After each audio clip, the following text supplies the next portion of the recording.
Hello, kids. It's Shantae Schuler under Shaketi Ed, and I am coming to you today from the library. Today we're going to talk about some calming activities. Calming activities.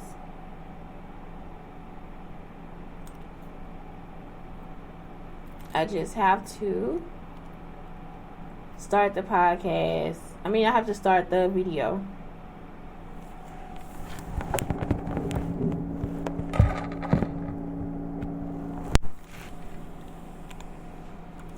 There we go. Okay, so let's talk about some calm down strategies for you.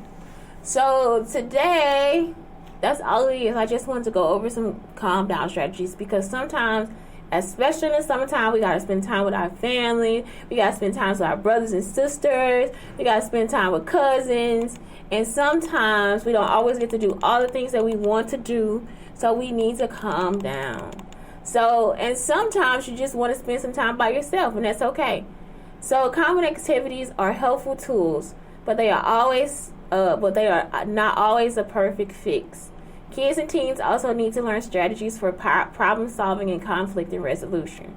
So it's not always the best thing to do, like it's to walk away when something happens. Sometimes you have to sit down and talk to people. Sometimes you have to discuss what's going on. And it's okay for you to get in touch with your feelings. But the calming activities are better for thinking about yourself, learning new skills, all these different things too.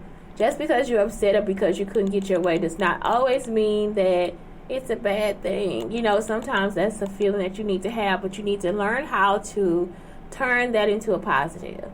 So the first, going on a scavenger hunt. Walking, you can run, jog, clean, organize. You can dance. You can go on GoDoodle.com and dance. Blow bubbles. Take pictures. You can take pictures and compare. Spending time outside. You can stretch. Play with Stan. Ride a bike. I used to ride my bike just back and forth up and down the street. Play your instrument. Garden. I used to put dandelion seeds. So I would blow those dandelion seeds in my grandma's yard. My grandmother hates dandelions. Practice yoga. It's like so many types of yoga you could do. I wish they just had a yoga for kids page. Let me see. Yoga for kids. And so if it's like, yoga for kids is on YouTube. So you guys can also do yoga on YouTube, so you don't always have to go and GoNoodle. Play a sport. You can practice throwing and doing all these things, cooking or baking. Build something. I used to build build with blocks, and I used to like those cabin logs, which I don't know if we had them. I think we only had them for a little while.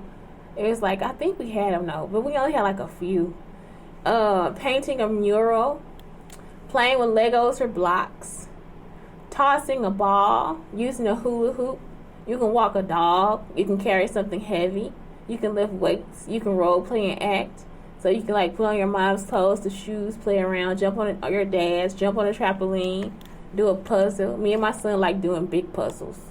That's our favorite one to do. There's another page that I have. It's called. It has 75 calm down strategies for kids that they love. And for real, it's just so much better than hollering it out. No, I'm gonna go calm down. So kids and teens need practice and calm down techniques when they are already calm. This helps them master so they can use them when they are actually dysregulated. So it's before you're mad, you guys just practice. It's just a toolbox. It's just something you have in your toolbox that tells you, hey, this is not good. This is not safe. This is not healthy for me to do. So the other thing you can do is breathe. And that's the quickest way to calm down. It's breathe through your nose and out through your mouth. And you do that 10 times and it'll just calm your whole body. You can cuddle with a warm compressed or a stuffed animal. Or your dog. You can cuddle with a pet. You can write a letter. My son's wrote me a letter before. You can breathe in a favorite scent. You can count your heartbeats. You can get wrapped up in a tight blanket like a burrito.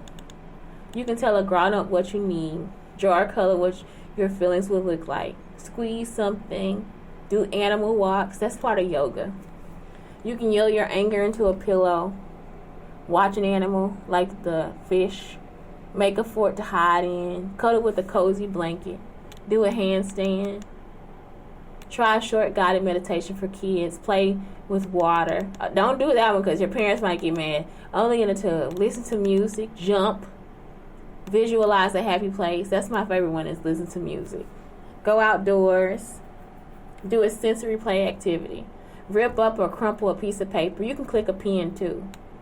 So all these things are just something good for you to do. And this one, she breaks it down into like positive stuff. She breaks it down into if you feel like you have anxiety. All these different things. You can go for a bike ride, like I already said. Call a friend. You can pray. You can sit and give yourself positive affirmations like, I am so good. I'm very, very good. You can listen to a book on YouTube. So it's like so many different things you can do for yourself. And you want to do these activities also when you are calm. Because then, like I said, it gives you a space to let your anger out. Nobody should be making you that angry every day anyway. Okay? You don't want to have that as a source of trauma. Now let's talk about trauma. I'll just tell you what it means so that you don't cause it. Trauma is usually caused by bullies. And it's an emotional response to a terrible event like an accident or a natural disaster or just something horrible that happened in your family. So that is why you want to have these things in motion, so that as you get older, if you go through anything that's bad, you know that it's not something that you have to keep with you, that you can let it go. So anyway, that's it. It's Shantae under Shaketi Ed telling you guys to have just the greatest day. The greatest day. Bye.